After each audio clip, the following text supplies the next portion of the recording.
The roar of the engines echoed across the vast tarmac of the airport as Flight 746, a mid-sized passenger jet, prepared for its descent. It was a routine flight, the kind that pilots and crew handled every day. Captain Adrian Marks, a seasoned pilot with over 2 decades of experience, scanned the horizon from the cockpit, his hands steady on the controls. Beside him, First Officer Emily Carter meticulously reviewed the landing checklist, her sharp eyes flicking between the instruments and her notes. The passengers in the cabin chatted, read books, or dozed off, blissfully unaware of what was about to unfold. As the aircraft began its gradual descent toward the runway, a warning light blinked on the control panel. Adrian furrowed his brow and tapped the screen. "Emily, check the landing gear status," he instructed, his voice calm but firm. Emily's fingers danced across the controls, bringing up the diagnostics. Her face turned pale as she read the display. "The nose gear isn't deploying," she said, her voice tight. Adrian took a deep breath, his years of training kicking in. "All right, let's go through the procedures. Notify air traffic control." Emily nodded and keyed the mic. "Tower, this is Flight 746. We have a malfunction with the nose landing gear. Requesting assistance." The calm voice of the air traffic controller came through the speakers. "Flight 746, understood.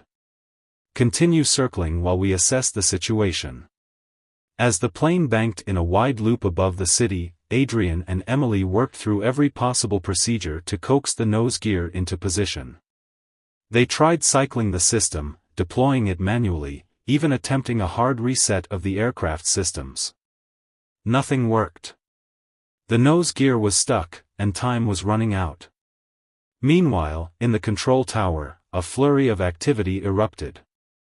The airport's emergency response teams were mobilized. Fire trucks and ambulances lined the runway, ready for the worst. Engineers and aviation experts huddled over diagrams and schematics, searching for a solution.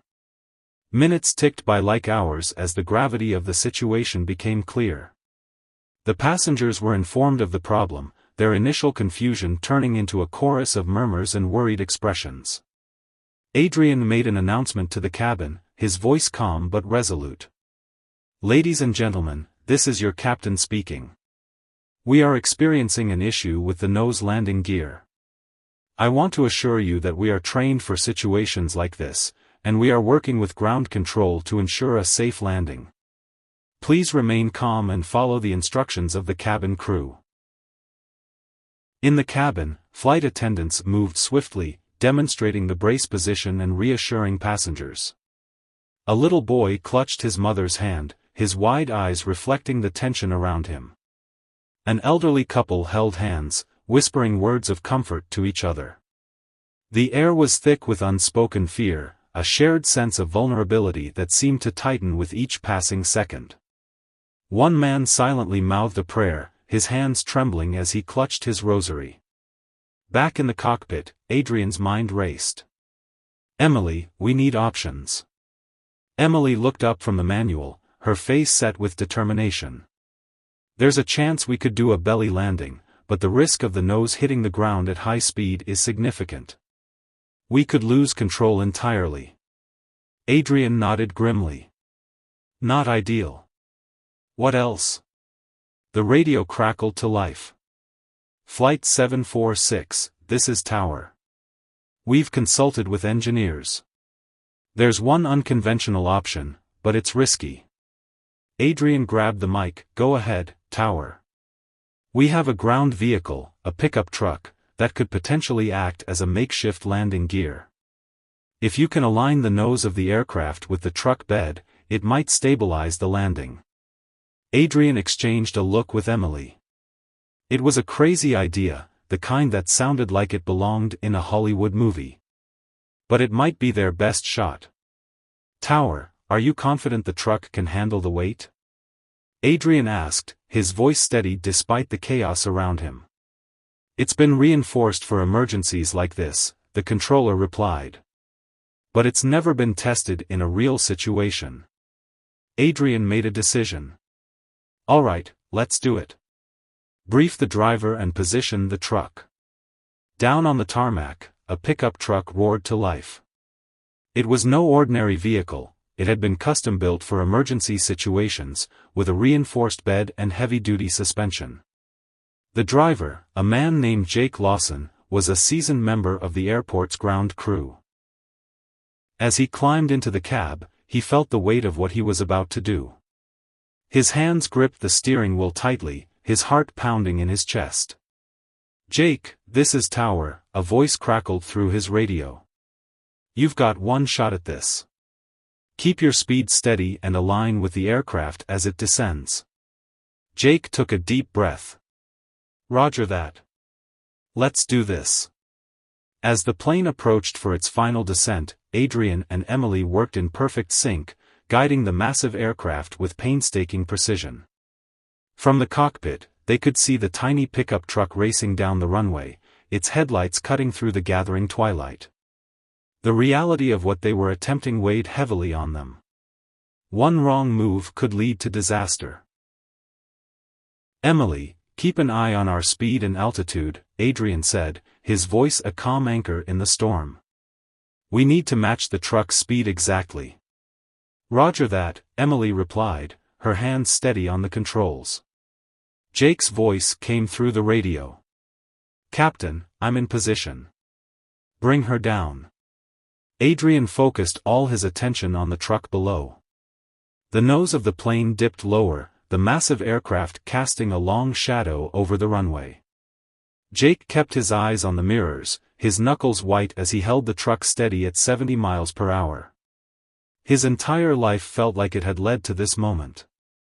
Every training drill, every emergency response he had ever participated in, this was the ultimate test. The moment of truth arrived. The nose of the aircraft hovered just inches above the truck bed. Adrian's hands were firm on the controls, his every muscle taut with concentration.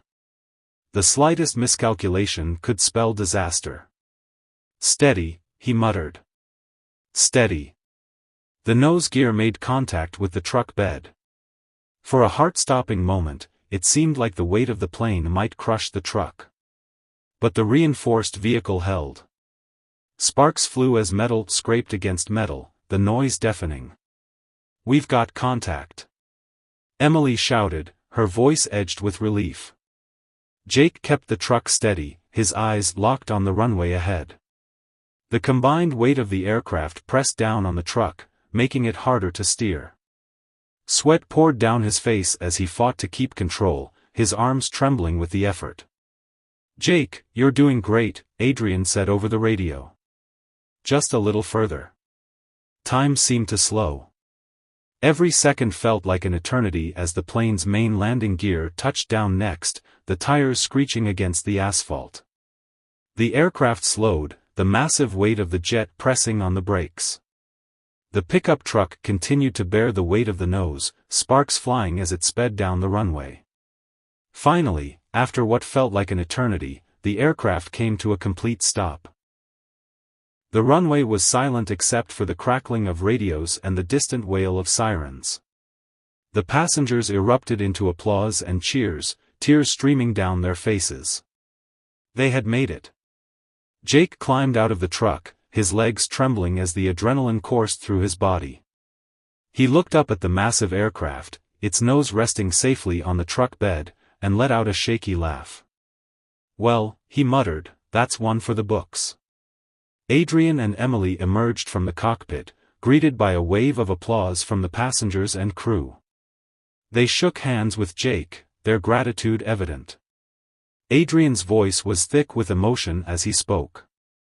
"You saved us," he said simply, his words carrying the weight of the ordeal. "Just doing my job," Jake replied, though the pride in his eyes told a different story. He knew that what they had accomplished would be remembered for years to come. The story of Flight 746's dramatic landing quickly made headlines around the world.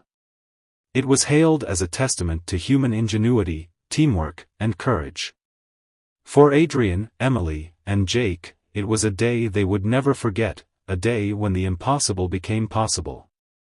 And for the passengers who walked away unscathed, it was nothing short of a miracle. But for the airport, the crisis did not end there. As reporters and camera crews descended on the site, Adrian and Emily faced an in-depth investigation from aviation authorities. The post-flight debrief turned into a long, grueling affair, dissecting every decision made during the flight.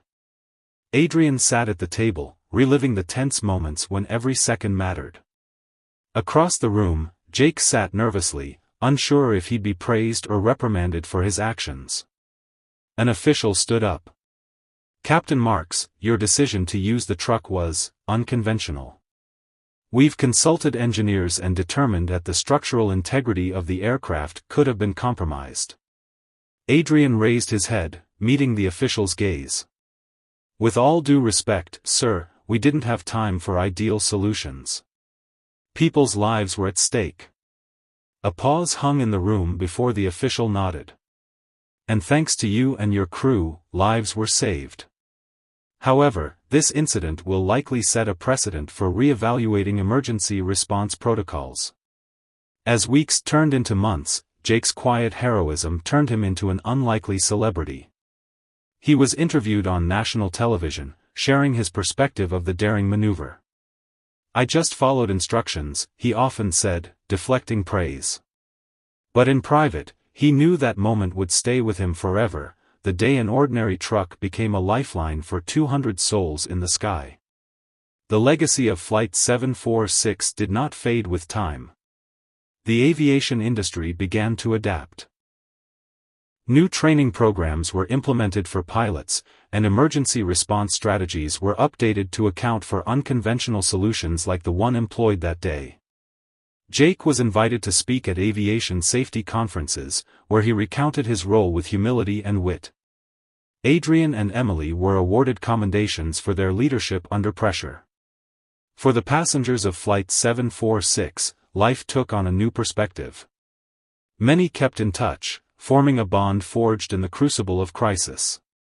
The little boy who clutched his mother's hand would later write a book about the experience, calling it "The Day Heroes Landed." The elderly couple renewed their vows, choosing the anniversary of the landing as their special day. And every year, on the same date, Jake would return to the airport. He would stand by the runway, looking out at the skies, replaying the events of that fateful day in his mind. It was his way of honoring the moment, and courage and ingenuity turned a potential tragedy into a triumph. And as he watched the planes take off and land, he felt a quiet pride, knowing that he had been part of something extraordinary. Let us know your thoughts in the comments, and if you love aviation mysteries, don't forget to like, subscribe, and hit the bell icon for more thrilling stories.